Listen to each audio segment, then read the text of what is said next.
Let's talk about Marks & Spencer, should we? They say there's been an 8.9% drop in like-for-like sales at its clothing arm. The firm has blamed a drop in consumer confidence because of concerns about Brexit, as well as the cuts in summer promotions. Let's talk to retail expert Kate Hardcastle. Hello to you, Kate. Is that how you're reading it?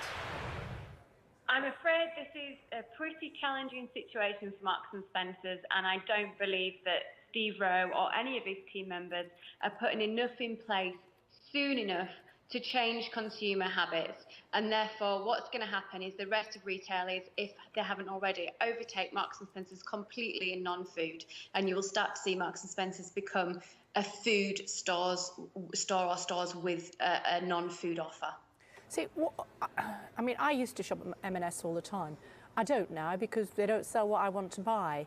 Is that because there are other stores around, like, I don't know, Zara, Next, sort of Primark, I suppose, as well, have come onto the high street when at one stage it was only M&S that had all of that market, or not? Absolutely, Kay. Let's look at what's happened. Retail's moved phenomenally over the last 5 to 10 years. Online shopping is now 15 to 20% of all UK non-food purchases. It's done online, and Marks & Spencer's just haven't been ready for that move. Tailored goods have been made economical with the likes of everyone from Primark on the bottom end through to Zara's. The supermarkets have upped their non-food game with Sainsbury's and Tesco's all doing well in clothing and homewares. Marks & Spencer's are running out of spaces to survive, and this has been almost a 10-year rot now in that organisation. The customers are getting very bored, and I think what they've done here is they've decided, in a period where every other retail brand is in huge promotion and discount, that's when they're going to stop doing their promotion and discounting, which is a crazy move. See, I asked people actually on Twitter a little bit earlier on today when the news came out that their sales were down 9% year on year, and people were saying things like they don't have the choice. People have got vouchers from Marks & Spencer's, but they've spent them on food rather than on clothes. And even when garments were the ones that they wanted, they weren't in stock and they weren't replenished quickly enough. Is that your experience? They've had operational issues online with their web service, with their operational warehousing.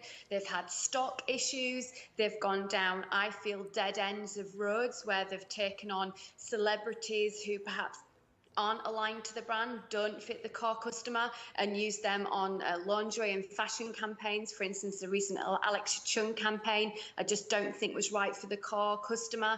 Then Steve Rowe's come out and described his core customer as Mrs. M&S, which most people found quite insulting.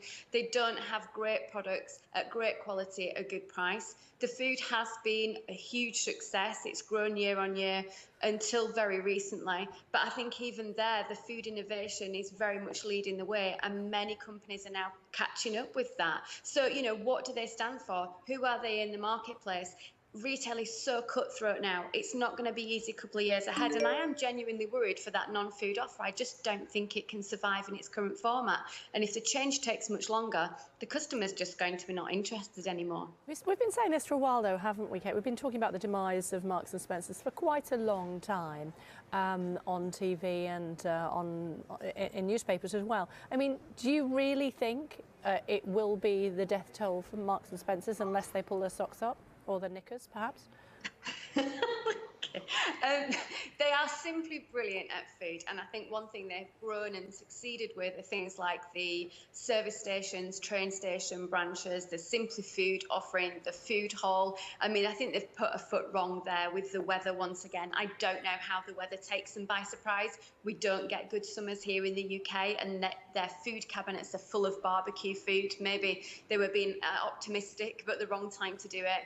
But generally, that non-food offer is in real demise. The customer has already found somewhere else to go. They are happy with their purchases, and it's a much more agile customer now, looking for that bargain, knowing how to use the internet, knowing how to use discount codes. So I can't see how they can push something onto the high street into the customer's mind that's suddenly going to come and be a fit for them.